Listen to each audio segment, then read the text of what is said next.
성도들은 지금까지 살아오시면서 그 어떤 전문가의 절실한 필요가 있었던 경험이 있으셨는지 모르겠습니다. 교통사고가 났거나 어떤 법적인 문제가 생겼을 때 변호사를 섭외해가지고 문제를 해결해야 될 그런 경우들이 있지 않으셨을까 생각이 되어지는데요. 혹시 이제 학생들이란다면 이제 성적을 올리기 위해서 아주 최고의 어떤 선생님을 과외 선생님을 구해가지고 좀 배우면 성적이 오를 것 같은데 과외선을 구할 수 없는 뭐 그런 상황. 또 운동선수라면 어떤 성적을 올리기 위해서 최고의 코치가 옆에서 도와준다면 성적이 올라갈 텐데 참 구할 수 없어서 안타까워하는 그런 상황들이 있을 것 같습니다. 그럴 때 어떤 최고의 전문가가 법률 전문가라든가 과외 선생님 또 코치가 24시간 옆에 딱 달라붙어가지고 도와준다면 정말 좋겠죠. 성적이 막 쑥쑥 오르고 문제들이 잘 해결될 테니까요. 그런데 만약에 그런 최고의 전문가가 항상 그 옆에 붙어 있는데도 도와주고 있는데도 그것을 무시하고 자기 혼자 힘으로 이렇게 하고 있다 한다면 참 그것은 어리석은 일이 될 것입니다. 얼마 전에 오병현 성도님과 함께 성경 공부를 하면서 그 성령님의 인도하심을 받아서 성령의 열매를 맺는 것이 성도의 삶이라는 것에 대해서 함께 공부를 해보았었는데요. 우리를 도와주시는 최고의 선생님 되시는 성령님이 우리 안에 계시는데 우리는 그 성령님에 대해서 잘 모르거나 또 그분을 무시한 채 그분의 뜻과 상관없이 우리가 살아가고 있지는 않는가 하는 생각을 해보게 되면서 오늘 이 시간에 성도들과 함께 우리 안에 계시는 성령님에 대해서 또 그분의 인도하심을 받는 것에 대해서 함께 살펴보기를 원합니다. 오늘 말씀은 갈라디아서 5장 16절에서 17절 말씀을 같이 한번 찾아보시고 한번 읽어보겠습니다.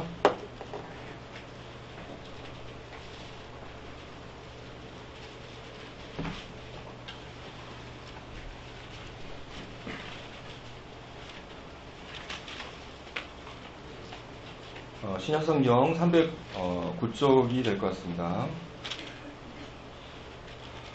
이 갈라디아서 5장 말씀은 잘 아시는 성령의 열매에 대한 말씀이죠. 찾으셨으면 같이 한번 읽어보도록 하겠습니다. 시작. 내가 이르노니 너희는 성령을 따라 행하라. 그리하면 육체의 욕심을 이루지 아니하리라. 육체의 소욕은 성령을 거스리고 성령은 육체를 거스리나니 이 둘이 서로 대적하므로 너희가 원하는 것을 하지 못하게 하려 함이니라. 네, 이 말씀은 모든 성도님들께 익숙한 말씀이라고 생각이 되어집니다. 이 말씀에 나와 있는 것처럼 성도들에게 너희는 성령을 따라 행해야 된다고 이렇게 말씀하고 있습니다. 성도의 삶은 바로 성령님의 인도하심을 따라서 그분의 인도하심을 따라서 행하는 것이 성도의 삶이라고 할 수 있을 것 같습니다. 그러하기 때문에 성령님에 대해서 우리가 올바른 인식과 또 올바른 그 반응을 하는 것이 굉장히 중요하리라고 생각이 되어집니다. 성도님들은 이 성령님에 대해서 어떻게 알고 계시고 또 어떻게 반응하고 계시는가요? 성령 하나님 하면 우리가 성부 하나님 하면 예수 그리스도의 아버지, 또 성자 하나님 하면 예수 그리스도, 우리를 위해서 이 땅에 오셔서 죽어주신 분 하면서 이렇게 잘 이렇게 좀 그려지고 이해가 되지만 성령 하나님 하면은 뭔가 좀 성령이 어떤 분이다 이렇게 딱 잡히는 게 좀 없는 분이라고 생각이 되어집니다. 어쨌든 성령 하나님은 어떠한 힘이나 물질, 영향력이 아니라 분명히 인격을 가지신 삼위일체 하나님 가운데 한 분인 하나님의 속성을 다 가지고 계신 하나님이라고 성경은 분명하게 우리에게 말씀하고 있습니다. 하나님의 영, 또 그리스도의 영으로 불리고 계시고 눈에 보이지 않게 일을 하시는 하나님으로 우리는 알고 있는데요. 여러 하나님 가운데 우리가 좀 잘 이해하기 좀 어려운 부분이 있지 않나 하는 생각을 해보게 되고, 그러하다 보니까 좀 잘못된 인식 또 태도를 성령 하나님께 우리가 갖지 않나 생각을 해보게 됩니다. 한 극단은 이 성령 하나님에 대해서 너무나 무지하거나 그분을 무시한 채로 살아가는 부류가 있을 수 있을 것 같습니다. 사도행전 19절에 보게 되면 바울이 에베소에 갔을 때 세례 요한의 침례 요한의 그 제자들을 만나서 그들에게 너희가 믿을 때에 성령을 받았느냐 이렇게 질문을 했을 때 그들이 답하기를 우리는 성령이 계심도 듣지 못하였노라 라고 답하는 부분이 나옵니다. 이들이 이제 성령에 대해서 진짜 듣지 못해서 이렇게 답을 했겠지만 구원받은 성도임에도 불구하고 이 성령에 대해서 성령이 뭔지도 알지도 못하고 듣지도 못했다고 생각하면서 성령과 상관없이 그냥 내 뜻대로 내 마음대로 살아가는 한 성도의 부류가 있을 수 있을 것 같습니다. 또 반대편의 한 극단은 이 성령님에 대해서 너무나 과도한 관심과 또 성령님을 추구하고 그러하면서 성경에서 말씀하고 있는 성령 하나님이 아니라 엉뚱한 다른 이런 영을 쫓으면서 비정상적인 길로 가는 또 한 극단이 또 있다고 생각이 되어집니다. 나중에 좀 말씀을 드릴 텐데요. 그렇기 때문에 우리가 구원받은 성도는 이 성령 하나님에 대해서 성경적인 이해와 또 추구가 필요하다고 생각이 되어집니다. 성도가 이런 성령 하나님에 대해서 잘 아는 것이 왜 중요한가? 성도에게 있어서 성령 하나님은 왜 중요한가에 대해서 먼저 생각을 해보기를 원합니다. 예수님께서 3년 동안 이 땅에 계시면서 제자들과 함께 사역을 하셨고 제자들을 가르쳤지만 제자들은 여전히 예수님의 십자가의 죽으심이라든가 뭐 그런 것에 대해서 잘 이해하지 못하고 여전히 연약하고 나약한 가운데 있었던 것을 우리는 알고 있습니다. 예수님이 곧 십자가에 이제 돌아가실 때가 가깝고 제자들을 떠나야 되는데 여전히 제자들은 불안정하고 잘 알지 못하고 뭔가 부족한 가운데 있었는데 제자들에게 내가 너희들을 떠난다고 이렇게 말씀했을 때 제자들의 마음 가운데 근심이 이렇게 참 가득했죠. 아니 예수님이 우리를 떠나다니 그럼 우리를 누가 가르치고 우리를 인도한단 말인가? 그런 생각들이 들었겠죠. 그런데 예수님께서 근심이 가득한 제자들에게 오히려 전혀 반대되는 말씀을 하셨죠. 내가 너희들을 떠나는 것이 너희들에게 오히려 더 낫다. 내가 너희를 떠나는 것이 더 낫다고 말씀하셨죠. 왜 그렇게 말씀하셨습니까? 내가 너희를 떠나게 되면 보혜사 성령님이 너희들에게 올 것이다. 보혜사, 곧 아버지께서 내 이름으로 보내실 성령님이 너희들과 함께 하시고 내가 너희들을 가르쳤던 것처럼 성령님이 오셔서 너희들을 가르치고 너희를 진리 가운데 인도하기 때문에 내가 떠나는 것이 차라리 너희들에게 낫다고 말씀하신 장면을 우리가 요한복음에서 보게 됩니다. 성령 하나님을 보혜사라고 이렇게 표현을 예수님께서 말씀해 주셨는데요. 보혜사라는 이 글자를 보게 되면 지키다, 보호하다는 보자와 또 은혜 해자 그리고 스승사자가 사용된 것을 보게 됩니다.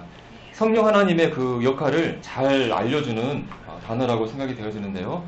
보혜사는 이 한자의 뜻처럼 우리를 보살펴 주시고 또 은혜를 베풀어 주시면서 우리를 가르쳐 주시는 선생님이라는 의미를 갖고 있는 것이죠. 그래서 성령 하나님은 우리들에게 오셔서 우리들을 돌봐주시고 또 우리를 가르쳐 주시는 또 은혜를 베풀어 주시는 은혜로운 선생님이라는 의미를 가지고 있겠습니다.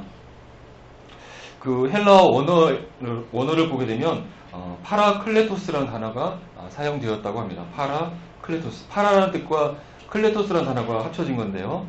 파라라는 뜻은 옆에, 곁에라는 뜻을 가지고 있고 클레토스는 부르다라는 의미를 가지고 있다고 합니다. 그래서 곁으로 부르심을 받은 것 이런 의미를 갖고 있기 때문에 도움을 베풀기 위해서 누구의 옆으로 부름을 받은 사람이라는 뜻을 가지고 있다고 합니다. 그래서 그 당시에 누군가를 돕기 위해서 부름을 받은 변호사나 법률 자문가를 지칭하는 단어로 파라클레토스라는 단어가 사용됐다고 합니다.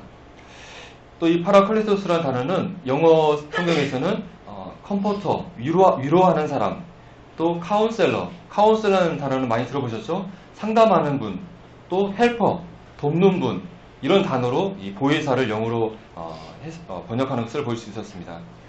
즉 성령 하나님은 우리 성경에서는 보혜사라고 번역되어졌고 영어에서는 위로하시는 위로자, 상담자, 돕는 분으로 이렇게 번역이 되고 있는 것을 보게 됩니다. 우리 곁에 오셔서 우리를 도와주시고 우리를 위로하시고 우리의 문제들을 상담해 주시고 우리를 가르쳐 주시는 선생님이 성령 하나님이시라는 것을 보혜사라는 단어에서 알려주고 있는 것을 보게 됩니다. 이 성령 하나님이 이게 사람에게 임하는 것은 구약에도 있었던 일인데 구약에서는 하나님의 맡겨진 어떤 일들을 할 수 있도록 능력을 주시기 위해서 잠깐 동안 그 사람 위에 머물렀다가 떠나는 일들이 몇몇 사람들에게 있었던 것을 성경을 통해서 볼 수가 있습니다. 성막기구를 만들었던 부살렐에게 성령 하나님의 영이 임했고 또 삼손에게도 하나님의 영이 임했잖아요. 여러 몇몇 예들이 있는데 근데 예수님이 말씀하셨을 때는 이 성령 하나님께서 잠깐 머물렀다 떠나는 것이 아니라 영원토록 너희와 함께 있을 것이다. 내가 떠나면 성령 하나님이 너희들에게 오는데 잠깐 머물렀다 떠나는 것이 아니라 영원토록 너희와 함께 있을 것이라고 약속하신 것을 보게 됩니다. 예수님께서 이렇게 예수님이 떠나시면 성령 하나님이 너희들에게 오실 것이다 라고 이렇게 약속하셨는데 그 약속대로 성령 하나님이 제자들에게 임했던 것을 우리는 잘 알고 있습니다. 부활하셨던 예수님께서 제자들에게 너희들이 위로부터 능력을 입힐 때까지 이 예루살렘에 머물라라고 말씀하셨고 이 약속했던 성령 하나님께서 너희에게 임하시면 너희가 권능을 받고 예루살렘과 온 유대와 사마리아 땅끝까지 이르러 내 증인이 될 것이라고 예수님께서 말씀하셨던 것을 우리 성도님들은 잘 아실 것입니다. 이 제자들이 예수님의 증인으로서 맡겨진 일을 감당하기 위해서는 꼭 필요한 것이 있었어요. 그것은 바로 성령 하나님이 이 제자들에게 임하는 것이 꼭 필요했고 성령 하나님이 오시지 않는다면 제자들은 이 일을 감당할 수가 없는 거예요.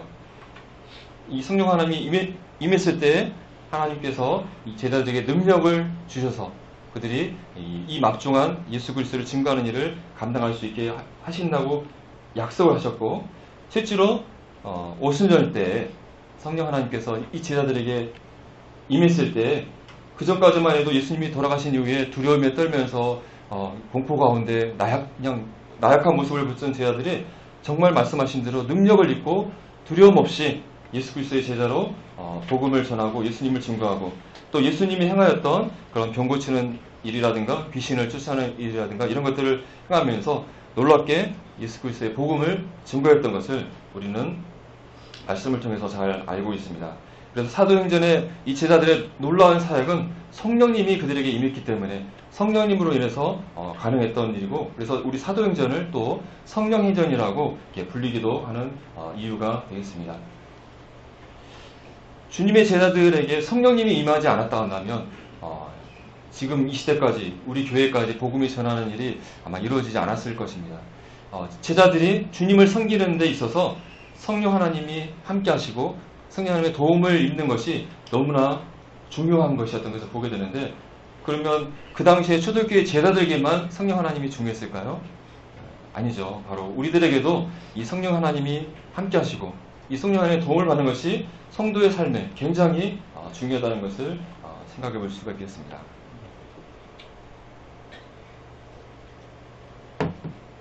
그렇기 때문에 저희들도 성령 하나님이 어떤 분이신가 내가 이 성령 하나님께 어떻게 반응할 것인가 우리가 고민하고 또 상고해봐야 하는 이유가 되겠습니다. 그런데 우리가 사도행전을 보게 되면 제자들에게 성령님이 임했을 때 놀라운 일들이 임했던 것을 보게 됩니다. 오순절 때 성령님이 임했을 때 막 그들이 막 방언을 말하게 되고 또 막 제자들이 막 병을 막 고치고 막 귀신을 쫓아내고 또 앞으로 될 일을 막 예언을 하고 막 이런 신비한 놀라운 일들이 기록이 되어져 있습니다. 성령님으로 인해서요. 그런데 왜 지금 우리가 살고 있는 이 시대 우리 남은 소문교회에서는 이런 일들이 일어나지 않을까 하는 생각들을 해보지 않으셨습니까? 우리 김조면님께서 이렇게 말씀을 전할 때 앞에 이렇게 장애 있으신 분들을 막 능력으로 걷게 하고 막 보게 하고 막 한다면 얼마나 멋질까요? 또 구원받으면 막 방언을 하게 되면 우리가 이렇게 친애를 주기 전에 구원 받았는지 안 받았는지 막 질문하고 따져보고 하는데 방언을 막 한다고 하면 그런 거 할 필요도 없잖아요. 그런데 이 초대교회에 일어났던 이런 일들이 우리 교회에서는 일어나지 않은 걸 볼 때 뭔가 그때와 지금은 차이점이 변화가 일어난 것 같습니다.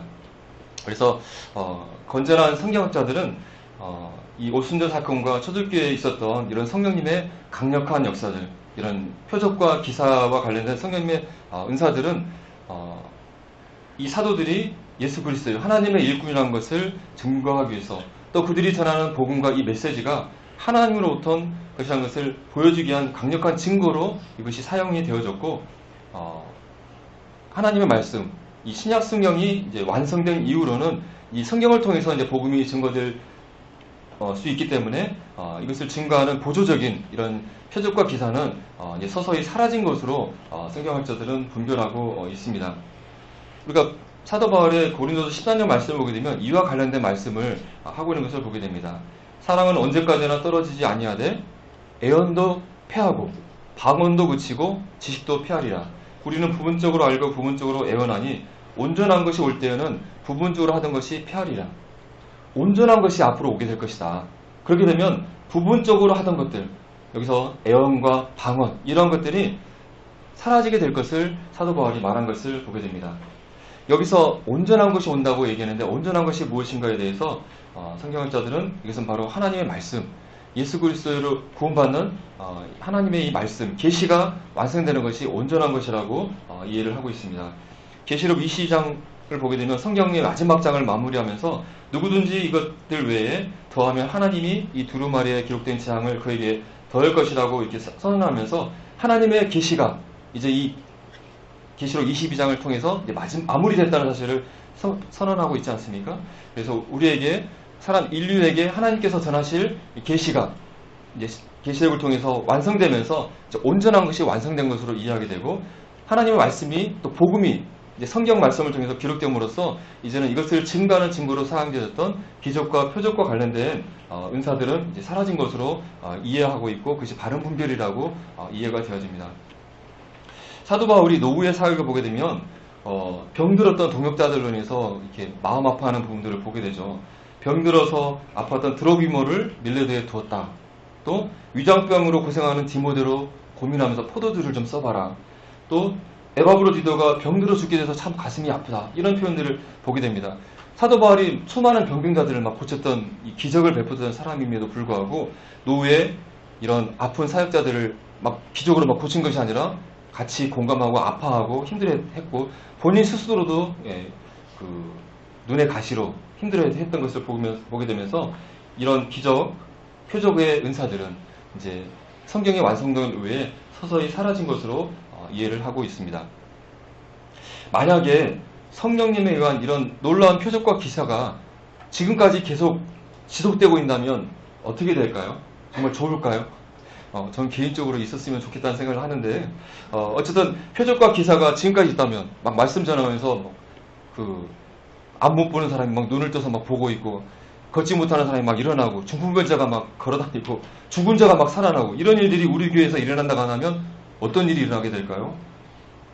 하여튼 사람들이 하나님이 계시다는 것을 막 그런 기적들을 보면서 막 성경을 보면서 막 고민하면서 믿을 필요가 없이 막 눈으로 보고 막 믿는 일이 일어나게 되겠죠. 또 복음 전할 때 하나님을 믿어라 하면서 막 죽은 자를 막 살려버린다면 사람들이 복음을 믿는데 어려움이 없지 않을까 싶습니다. 또 성도들이 세상에서 하나님 믿는다고 권한을 받을 필요도 없고 막 세상 사람들이 이 교회 가면 막 죽은 자들이 살아나고 병든 자가 막 고쳐진다 한다면 막 나머지는 모든 사람들이 교회에 막 바글바글 들어가지고 고쳐달라고 난리가 나게 될 것입니다. 세상 사람들의 인기와 막 부를 누리고 세상에 이런 일이 막 나와가지고 막 TV에 나오고 막 그러게 될 것입니다. 그런데 이 세상 사람들은 이 눈에 보이는 표적과 기사를 좋아하고 이걸 막 쫓잖아요. 그래서 막 다른 종교에 막 신기한 일이 일어난다는 어떤 부채상이 있으면 가서 막 붙여 만지고 돌이 있다면 돌 가서 막 절하고 그런 일들을 쫓아서 하는데 하나님께서는 이런 표적과 기사를 쫓아서 하나님을 믿는 것이 하나님의 뜻이 아닌 것 같습니다. 예수님께 바리새인과 사두개인이 와서 하늘로부터 오는 표적을 청했을 때 예수님께서 어떻게 말씀하셨나요? 악하고 음란한 세대가 표적을 구한다. 그리고 요나의 표적, 예수님이 3일 동안 죽었다가 부활하는 이 요나의 표적에는 보여줄 것이 없다 하면서 그들을 떠나신 장면을 보게 됩니다. 표적과 기사를 통해서 하나님을 믿는 것은 악하고 음란한 세대가 구하는 것이라고 말씀하시면서 표적을 보여주지 않은 것을 보게 되면서 하나님께서는 그 당시에 예수님과 시대교회 때 표적과 기사를 통해서 하나님 복음의 메시지, 예수 그리스도의 죽음과 부활이 하나님으로 온 것이라는 것을 증거하기 위해서 사용했지만 그것을 통해서 믿는 것이 하나님의 뜻이 아니라는 것을 보게 됩니다.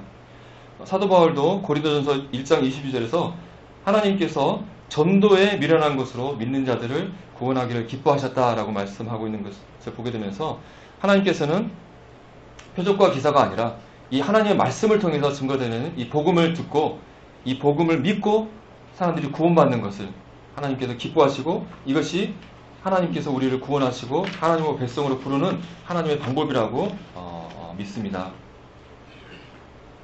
그런데 문제는 지금 시대에도 초대교회에서 일어났던 이런 기적과 이런 놀라운 일들이 여전히 일어나고 있다. 성령님의 강력한 은사가 이 시대도 일어나고 있고 그렇게 해야 된다고 믿는 많은 믿는 무리들이 있는 것을 우리는 보게 됩니다. 그것을 오순절주의, 또 은사주의, 또 최근에는 신사도 운동주의라고 이렇게 부르고 있는데요. 여기에서는 신사도 운동 같은 경우 보게 되면 이 마지막 시대에 사도와 같은 베드로와 같은 사도가 이 시대에도 존재한다 하면서 자기가 사도라고 얘기를 해요. 그래서 자기가 사도고 또 다른 사람들을 막 안수해가지고 사도를 막 임명하고 사도들을 세워요. 여기 사도를 통해서 그 당시 초대교회에 나오는 그런 성령의 놀라운 은사들을 막 행한다고 해요. 그래서 막 방언을 하게 하고 막 병을 고치고 귀신을 쫓아내고 또 막 사람들을 막 황홀공 가운데 막 환상을 보게 하고 또 놀랍게도 하나님으로부터 또 천사로부터 내가 계시를 받았다면서 막 예언을 막 해요. 놀랍죠. 그리고 이런 일들이 정말 하나님으로 온 거라 한다면 정말 이게 하나님으로부터 온 것인가 우리도 좀 주의 깊게 살펴봐야 하지 않을까요? 그런데 이 능력과 표적 이런 것들이 일어난다고 했을 때 이것이 정말 하나님으로부터 온 것인가 라고 모두 믿으면 안 된다고 성경은 얘기하고 있습니다.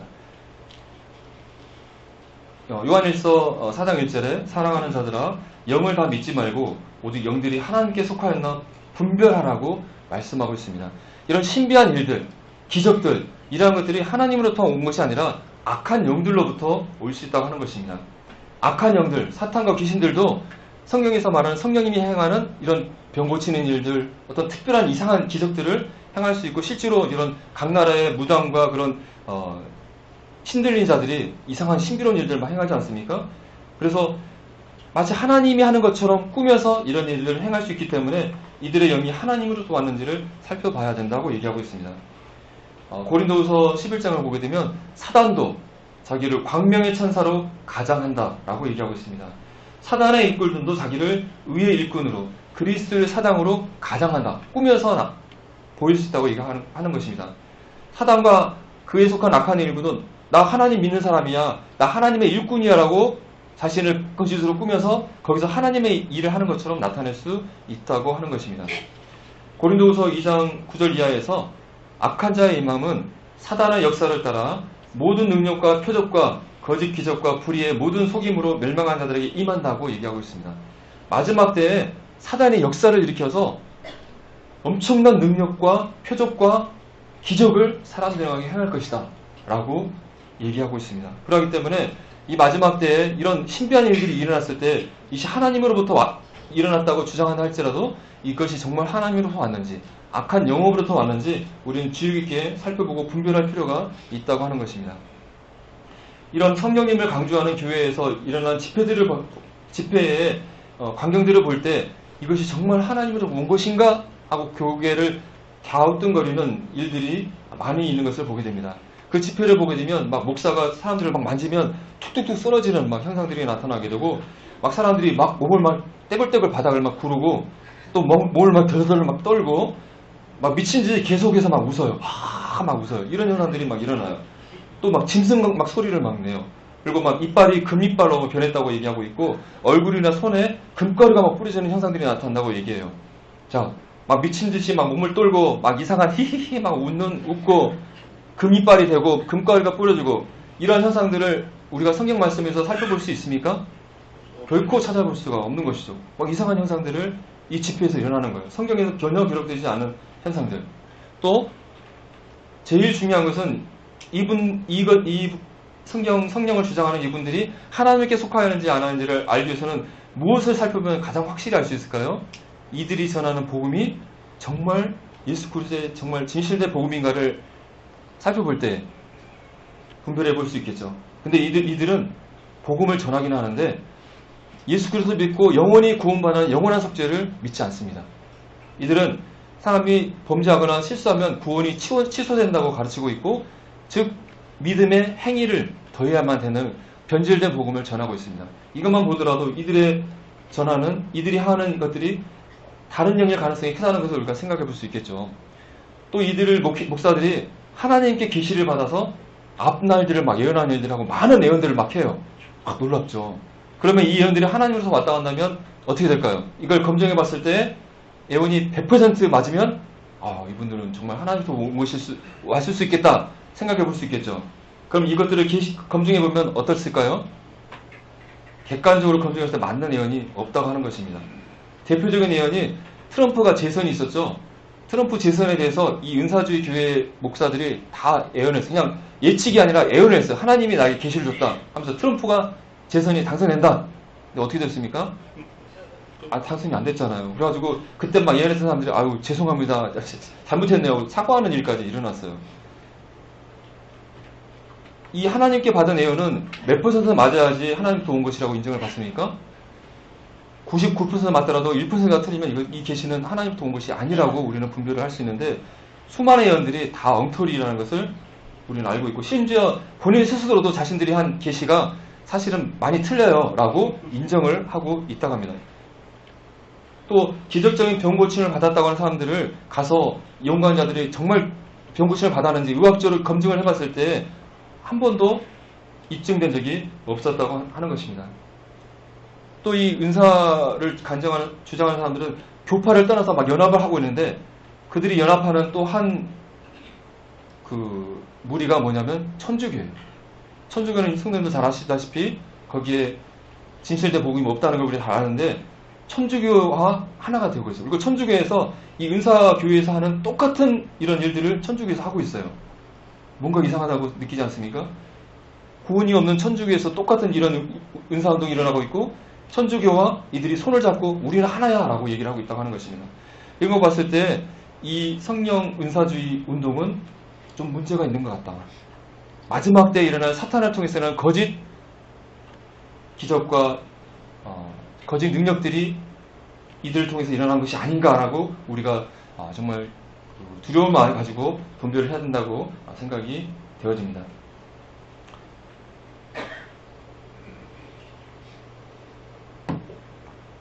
자, 앞에서 성령 하나님이 우리에게 계시고 이 성령 하나님께 성령 하나님이 이 초대교회 제자들에게 임했을 때 방언과 병고침 놀라운 일들이 일어났지만 현대는 이런 것들이 이제 사라진 것으로 분별한다고 말씀을 드렸는데 그렇다면 이런 방언 같은 그 당시에 고넬료 같은 가족이 구원받았을 때 바로 방언을 했기 때문에 베드로가 이 사람이 정말 구원받았을까 안 받았을까 상담을 좀 해보고 검증해봐야겠다. 고민할 필요가 없이 당신 구원받았습니다 하고 이방인의 구원을 인정했잖아요. 근데 지금 우리 구원받는다고 해서 막 방언하고 막 병 고치고 막 그러지 않잖아요. 그렇다면 이게 눈에 띄는 특별한 변화가 성령을 통해서 일어나지 않는다고 한다면 성령 하나님이 내 안에 계시다는 것을 또 구원받았다고 말하는 신자가 정말 구원받았는지 그 안에 성령님 계시는지 우리는 어떻게 알 수 있을까요?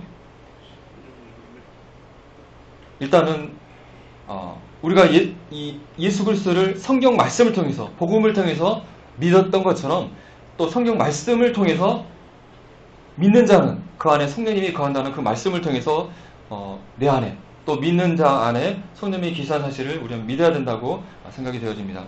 너희 속에 하나님이 거하시면 영이 거하시면 너희가 육신에 있지 아니하고 영에 있나니 누구든지 그리스도의 영이 없으면 그리스도의 사람이 아니라. 예수 그리스도 믿고 내가 구원받았습니다. 내가 그리스도의 사람이 되었습니다 라고 고백한 사람이라 한다면 그 안에 누구든지 그리스도의 영이 있다고 성경은 선언하고 있는 것입니다.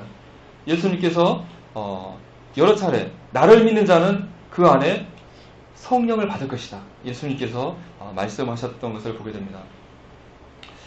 예수님을 나의 주님이라고 고백하는 것. 성도님은 어떻게 생각하십니까? 이게 그냥 간단한 일일까요? 아니면 정말 놀라운 일일까요? 예수님을 주님이라고 고백하는 것. 내가 죄인인 걸 깨닫고 예수님이 나의 모든 죄를 사해 주셨고 이 예수님이 이 우주 만물을 창조하신 하나님이시고 이분이 나의 주님이시다 라고 고백하는 것. 이건 너무너무 놀라운 일이고 이건 기적과 같은 일이고 이 일에 예수님을 믿고 구원받는 일에 성령 하나님이 역사한다고 하는 것입니다.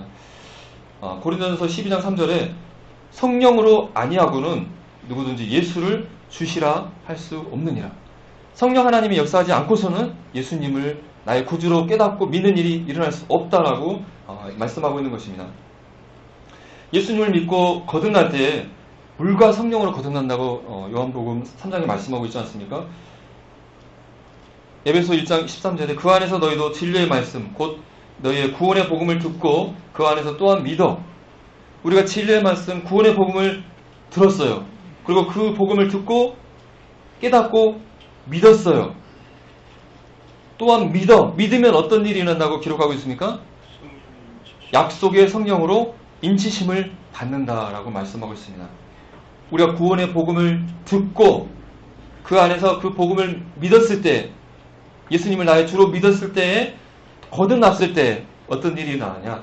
그 안에 성령님이 거하는 일이 일어난다라고 성경이 말씀하고 있기 때문에 우리는 또 믿음을 가지고 이 일이 내 안에 또 구원받은 신자 안에 일어나는 사실을 믿고 그 일이 우리에게 일어났다고 우리는 받아들여야 하는 것이 성경적인 태도라고 생각이 되어집니다.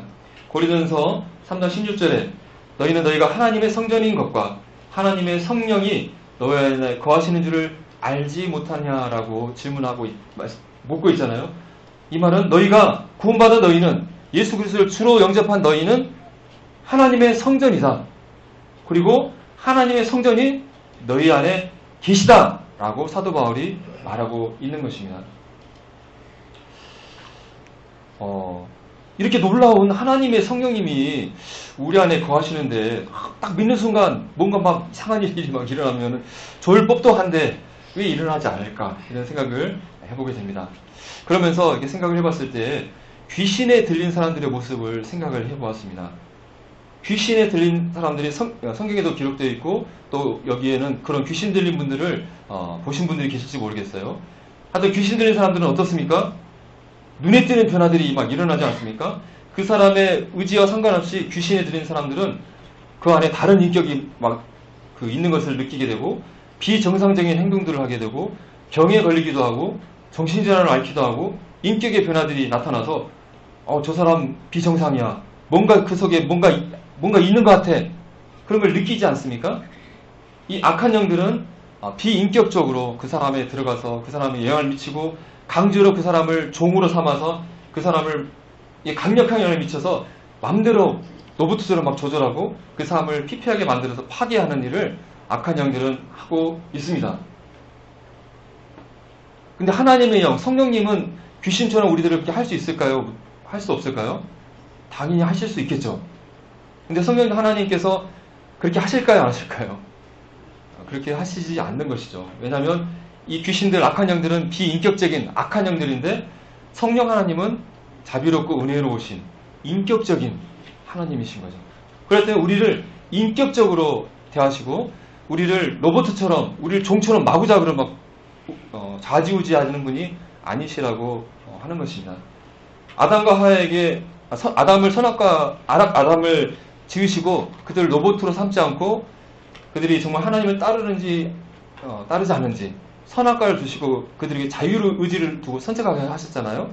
마찬가지로 구원받고 그 안에 성령님을 약속하셨음에도 불구하고 구원받은 성도가 로봇처럼 귀신들이 사람들을 막 좌지우지하는 것처럼 로봇처럼 우리를 마음대로 움직이는 것이 아니라 구원받은 성도가 자신의 의지를 사용해서 믿음과 순종으로 하나님께 또 성령님께 순종하고 인격적으로 섬기기를 원하는 것이 하나님의 방법이라고 생각되어집니다. 그러하기 때문에 우리 안에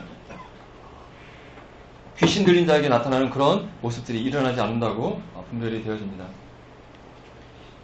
하지만 그런 눈에 겉으로 드러나는 변화가 일어난다 하지 않는다 할지라도 그 안에 하나님의 영이 계실 때에 이 사람이 성령님 구원받았는지 성령님이 계신지 아닌지 우리는 알 수 있을까요? 없을까요?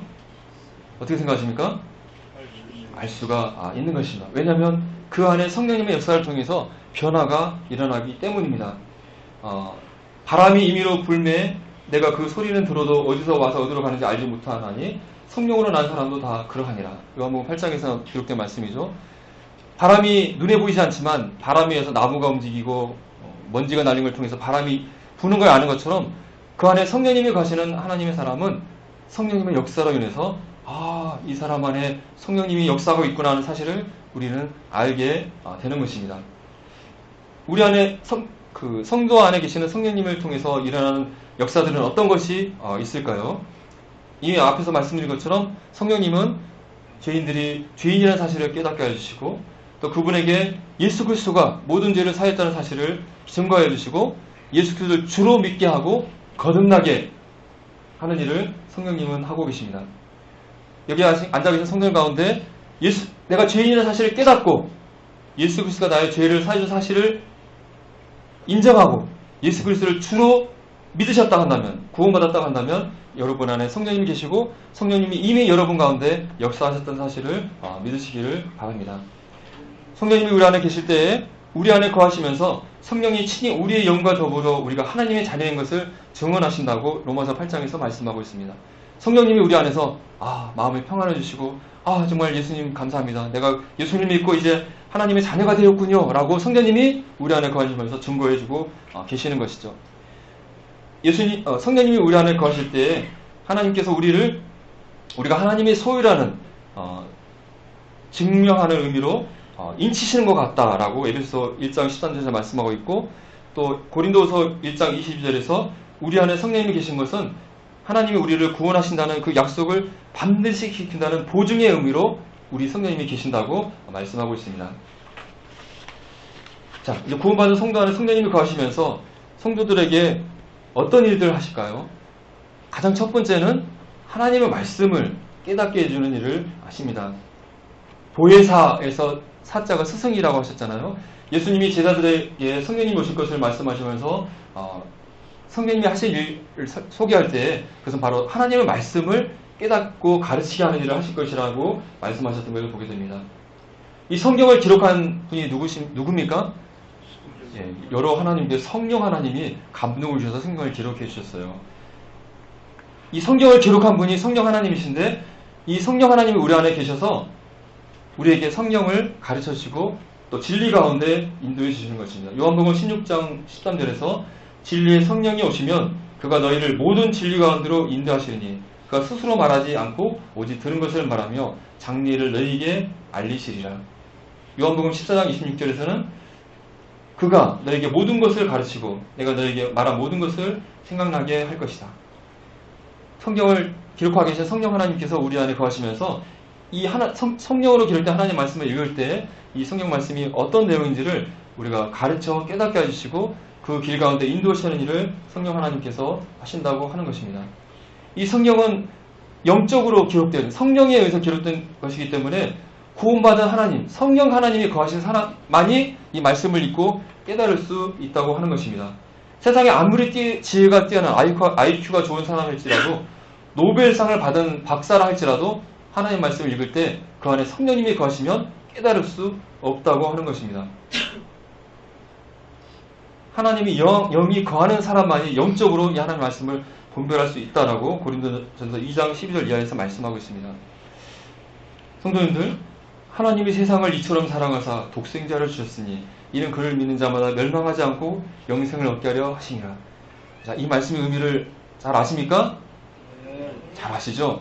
근데 이 말씀을 노벨상 받은 분한테 가서 이 말씀을 읽어주고 이게 무슨 뜻인지 아십니까? 한다고 하면 이게 뭔 말이냐? 말도 안 되는 얘기 하지 마라. 집어차라라고 할 것입니다. 여러분이 이 하나님 말씀, 이 단순한 이 복음 말씀을 깨닫고 있다는 것은 어떤 의미가 되겠습니까? 여러분 안에 성령 하나님이 거하시고 여러분을 깨닫게 해주는 사실을 이해하시기 바랍니다. 근데 혹시 이렇게 생각할지 모르겠어요. 성경 읽어도 어려운 말이 있어도 하나도 깨닫고 잘 모르겠어요 라고 생각하시는 분이 계실지 모르겠습니다. 우리가 구원받는다 할지라도 구원받을 때 갓난아이 같은 상태고 점점 성숙하면서 이제 장성한 자로 성장하잖아요. 말씀도 마찬가지로 성령 하나님께서 수준에 맞게 이해해 주시기 때문에 고민할 필요가 없을 것 같습니다. 갓난아이에게 가서 맛있는 거라고 막 족발 주고 막 보시나 끓여주고 하지 않잖아요. 그와 마찬가지로 각 구원받은 성도님에게는 그 수준에 맞게 깨닫게 해주시고 또 성숙하면 성장하면 거기에 맞는 단단한 하나님의 말씀을 깨달을 수 있도록 인도해 주신다는 사실을 아시면 좋겠습니다. 또 다음으로 성령 하나님께서는 구원받은 성도에게 구원받을 때에 신령한 선물, 바로 성령님의 은사를 주신다고 말씀하고 있습니다.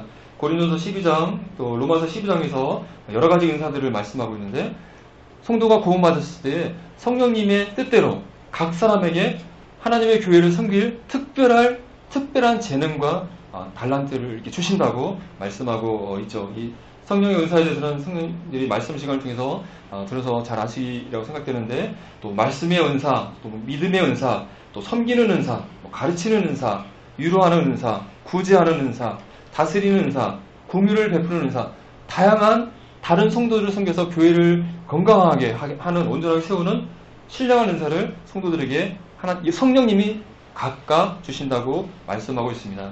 이것은 어떤 세상에 가서 학원에 가서 공부하고 훈련해서 되는 것이 아니라 성령님이 주시는 정말 신령한 놀라운 은사라고 하는 것입니다. 우리 성도님들이 구원받고 교회 안에서 이렇게 섬기고 있을 때 나에게 이렇게 섬기는 은사가 나타나고 또 가르치는 은사가 나타나고, 이랬을 때 내 안에 성령님이 계셔서 이런 은사를 주셨고 이것을 사용하게 하시구나 하고 깨닫게 되는 것입니다. 또 우리가 오늘 예배를 드렸는데요, 하나님 앞에 예배하는 자는 영과 진리로 예배 드려야 된다고 말씀하고 있습니다. 우리가 성령으로 예배를 드려야 된다고 말씀하고 있는데, 하나님 앞에 예배 드릴 때 구원받은 성도가 그 안에 성령님이 거하실 때 성령님의 그 도우심으로 하나님께 정말 감사하고 기쁨으로 예배를 드릴 수 있는 것이죠. 구원받지 않은 사람이, 거듭나지 않은 사람이, 성령님이 거하지 않은 사람이 여기 앉아서 예배 시간에 앉아있다가 한다면 그 시간은 정말 고통스럽고 안절부절 못하고 도대체 이 사람들은 뭐 하는 거지 하면서 쳐다보게 되는 것이죠.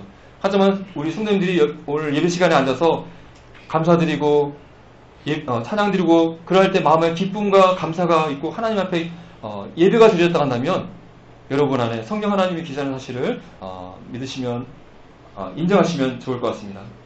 또 우리가 기도할 때 성도는 성령으로 기도해야 된다. 성령 안에서 기도해야 된다고 여러 말씀에서 말씀하고 있습니다. 로마서 8장에서는 우리가 기도를 할 때, 기도할 바를 알지 못할 때 성령 하나님께서 말할 수 없는 하식을 우리를 위해서 친히 간구하신다. 성령 하나님이 하나님 뜻대로 성도를 위해서 간구하신다고 말씀하고 있습니다. 성도님들이 기도를 할 때 성령 하나님께서 마음에 감동을 주셔서 좀 교회에 필요한, 또 다른 성도에게 필요한 기도들을 할 수 있도록 마음에 감동을 주셔서 기도케 하신다고 하는 것입니다. 성도님들이 기도할 때에 정말 마음의 기쁨이 돼서, 감동이 돼서 참 기도를 잘하게 된다고 한다면 내 안에 성령님이 나한테 역사하셨구나라고 인정하시면 좋을 것 같습니다. 또 성령 하나님께서는 사도들에게 능력을 주셨던 것처럼 구원받은 성도들이 하나님을 섬길 수 있도록, 교회를 잘 섬길 수 있도록 능력을 주신다고 말씀하고 있습니다. 갈라디아서 3장 5절에서 너희에게 성령을 주시고 너희 가운데서 능력을 행하시는 분이시라고 말씀하고 있습니다. 성령을 주셔서 우리 안에 능력을 행하게 하시는 하나님, 성령 하나님이 우리를 통해서 능력을 행하게 하신다고 말씀하고 있습니다. 성령으로 말미암아 너희 속사람을 능력으로 강건케 하신다고 에베소서 3장 16절에 또한 말씀하고 있습니다. 우리가 참 세상적으로 또 우리 자신을 봤을 때 참 지혜도 없고 능력도 없고 많이 부족한 자들이지만, 우리 안에 성령님이 계실 때 이 성령님이 우리 속사람을 능력으로 강건케 하시고 하나님을 섬길 수 있도록, 또 성도들을 섬길 수 있도록 위로부터 능력을 주신다고 말씀하고 있습니다.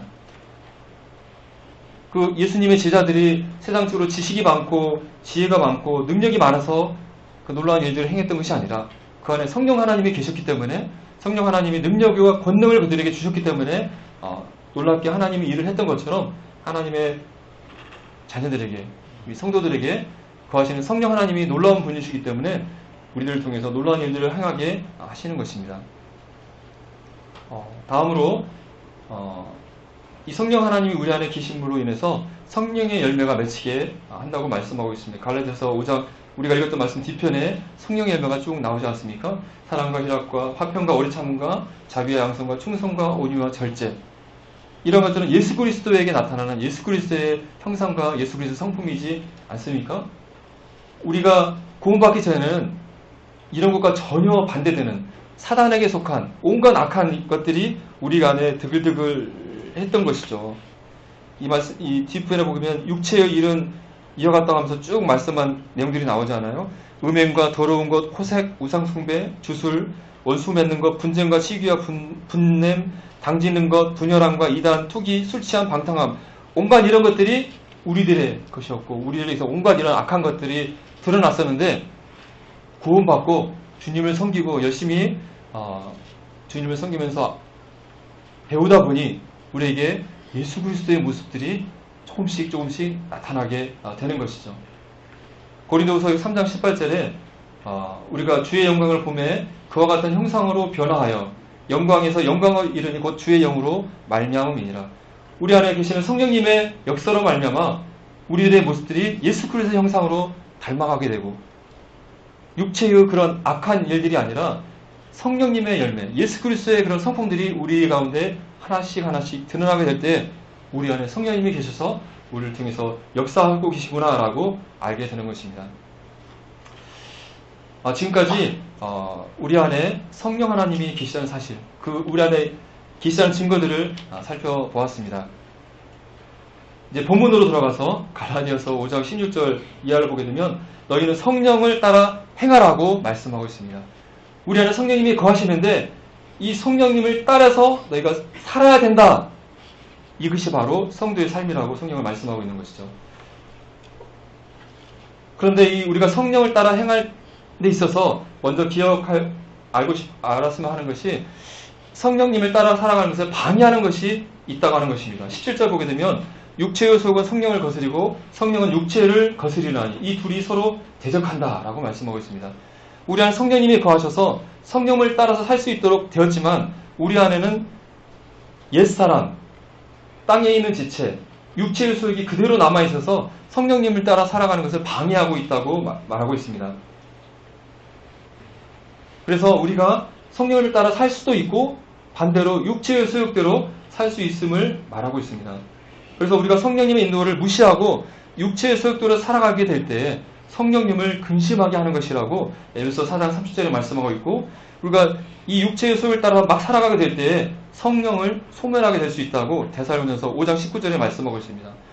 우리 안에 성령님이 거하셔서 성령님의 역사로 정말 하나님의 형상으로 닮아가면서 정말 놀라운 하나님의 자녀의 삶을 살 수 있음에도 불구하고 우리가 성령을 무시하고 육체의 소욕대로 살아가게 될 때 성령을 소멸한다. 다른 표현에서 성령의 불을 끈다고 얘기하고 있는데 성령님이 아무 역사하지 못하도록 성령님을 딱 불을 꺼버리고 옛 모습대로 살아갈 수 있다라고 얘기하고 있습니다. 그렇기 때문에 우리는 이 육체의 소욕을 이겨내고 성령님의 인도하심을 따라 살아가야 되는 것이 성도의 의무고 책임이라고 하는 것입니다. 자, 성령을 따라 행하라고 말씀하고 있는데 성령을 따르라 라고 얘기하고 있습니다. 이 말은 성령의 인도하심을, 성령의 가르침을 따르라는 의미를 가지고 있는 것이죠. 성령을 따르라는 의미는 성령 하나님이 우리의 삶 가운데 우리를 인도하고 계시고 가르치고 계신다는 의미를 가지고 있을 것입니다. 육체의 소욕이 우리를 죄악된 길로 인도하는 것처럼 성령 하나님께서 우리를 하나님이 기뻐하는 길로 우리를 손을 잡고 인도하고 계신다고 하는 것입니다. 그런데 이 성령의 인도하심을 따르기 위해서는 신자에게 필요한 전제 조건이 있습니다. 그것은 무엇일까요? 혹시 무엇일까요? 성령의 인도하심을 따르기 위해서는 우리에게 필요한 것이 전제 조건이 있습니다. 에베소 5장 18절 말씀을 보게 되면 술 취하지 말라 이는 방탕한 것이니 오직 성령으로 충만함을 받으라. 성도에게 있어서 필요한 것은 성령으로 우리가 가득 채워주는 것이 필요하다고 성경은 말씀하고 있습니다. 하나님의 사람들은 성령으로 충만한 사람들이었죠. 성령님들은 성령으로 충만한 가운데 계십니까? 성령으로 충만한 것은 무엇일까요? 여기서 성령으로 충만한 것에 비교되는 것으로 술 취하는 것을 얘기했습니다. 성령으로 충만한 상태를 이해할 수 있는 것으로 술로 충만한 사람의 모습을 살펴보면 성령으로 충만한 사람이 어떤 사람인지를 이해할 수 있을 것 같습니다. 자, 술로 가득 채워진 사람, 술로 충만한 사람은 어떤 변화가 일어나게 됩니까? 술로 인해서 변화된 모습을 보이게 되는데 바로 술의 지배 아래 술이 이끄는 대로 움직이게 되죠. 완전 다른 행동과 인격을 나타내지 않습니까? 술의 지배 아래 술이 이끄는 대로 살아가는 것이 술로 충만한 술 취한 사람의 모습일 것입니다. 그렇다면 성령으로 가득 채워진 사람은 무엇에 인도함을 받는 사람의 모습일까요? 바로 성령님의 인도함을 받아 성령님의 지배함을 받는 사람이 바로 성령으로 충만한 사람의 모습일 것입니다.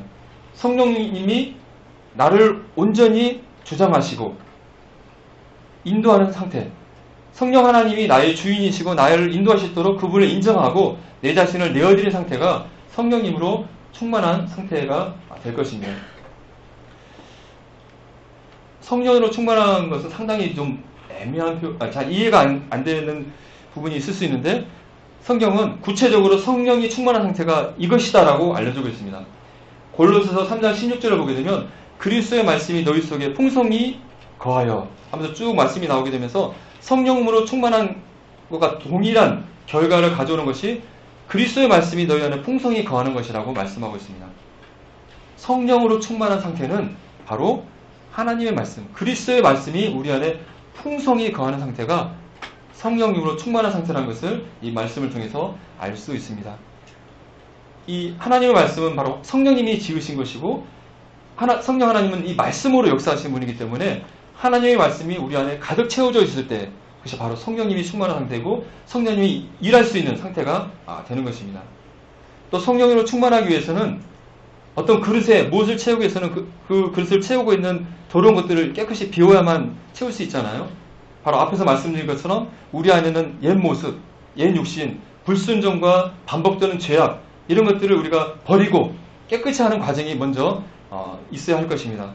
하나님 앞에 순종하는데 반대가 되어지는 버리지 못한 그런 반복되는 나쁜 습관들, 불순종한 것들 이런 것들이 있다면 그것을 회개하고 자백하고 버리는 것이 필요해야 될 것입니다. 자, 성령 하나님께서 우리를 인도하시고 또 우리가 말씀의 풍성히 거하면서 성령님의 인도하심을 받는 상태가 됐을 때 우리는 이제 어떻게 해야 될까요? 성령 하나님이 우리 말씀을 통해서 우리에게 깨달음을 주시고 야, 이렇게 살아야 되지 않겠니? 이렇게 행해야 되지 않겠니? 이렇게 가르쳐주시고 또 우리가 기도할 때 성령 하나님께서 감동을 주셔서 자, 너 이런 것들을 구해야 돼. 이렇게 살아야 돼. 이런 감동을 주셔서 우리 인도하실 때 마지막으로 우리가 무엇을 해야 될까요? 성령을 따라 이제 행하라. 행해야 되는 것입니다. 성령님의 인도하심을 받을 때 우리는 이것을 반대하는 육체의 소욕과 소욕을 버리고 반대하고 성령님의 인도하심을 우리가 선택하고 따르겠다고 결심하고 이제는 우리가 행동으로 옮기는 것이 필요하다고 하는 것입니다. 성령을 따라 행하는 것은 귀신 들린 자들이 귀신의 역사를 당해서 귀신이 이끄는 대로 막 피동적으로 움직이는 것이 아니라 하나님의 사람은 성령 하나님이 그 안에 거하는 사람은 성령님의 인도하심을 따라서 내가 의지를 사용해서 내가 행해야 하는 것입니다. 반대로 나는 성령님을 따라 행하지 않고 내 마음대로 살 수도 또한 있는 것입니다. 갈라디아서 6장 7절에 스스로 속이지 말라. 하나님은 업신여김을 받지 아니하시나니 사람이 무엇으로 심든지 그대로 거두리라. 자기의 육체를 위하여 심는 자는 육체대로부터 썩어질 것을 거두고 성령을 위하여 심는 자는 성령으로부터 영생을 거두리라. 우리가 성령님의 인도하심을 이제 따라 이 마지막의 단계는 이제 내가 이 인도하심을 따라 실천하는 것, 행동에 옮기는 것이 우리들의 책임이고 우리가 선택해야 할 것이라고 하는 것입니다. 우리가 성령의 인도하심을 따라 행하게 될 때 우리가 우리를 반대하는 육체의 소욕을 이기고 하나님이 원하시는 일을 행할 수 있는 능력을 성령 하나님께서 주시게 되고 궁극적으로 정말 하나님이 기뻐하는 하나님을 위해서 사는 능력 있는 그리스도의 삶을 우리가 살 수 있다고 하는 것입니다. 이 시간에 우리 안에 거하시는 우리를 항상 우리 안에 거하셔서 우리를 도와주고 우리 곁에 계시는 성령 하나님, 보혜사 성령 하나님이 우리 안에 계심을 살펴보았습니다. 우리 성령 하나님을 인정하고 그분이 내 안에서 역사하도록 나를 인도하시도록 그분을 구해야 되고 그분이 인도하심을 주셨을 때 우리는 그분을 따라 행하는 삶을 살아가야 할 것입니다. 이것이 구원받은 성도 그리스도인의 삶의 원리라 할 것입니다. 내가 성령님을 따라 살지 아니면 이전의 모습 그대로 육체의 소욕대로 살아갈지는 여러분의 선택입니다. 자유의지입니다. 하지만 그 결과는 어떤 결과가 있을지는 성도님이 너무나 잘 아실 것이라고 생각이 되어집니다. 우리 안에 거하시는 성령님의 역사를 통해서 능력 있는 그리스도의 삶을 성도님들이 살아가시기를 바랍니다. 사도행전은 성령 행전으로 불려지고 있는데요. 우리 남원 서문교회 성도님 한 분 한 분이 또 남원 서문교회 전체가 성령님의 역사로 인해서 초대교회에서 일어났던 성령님의 놀라운 그 역사가 우리 남원 쪽에서도 계속해서 이루어지기를 바라면서 오늘 말씀을 맺도록 하겠습니다. 네, 감사합니다.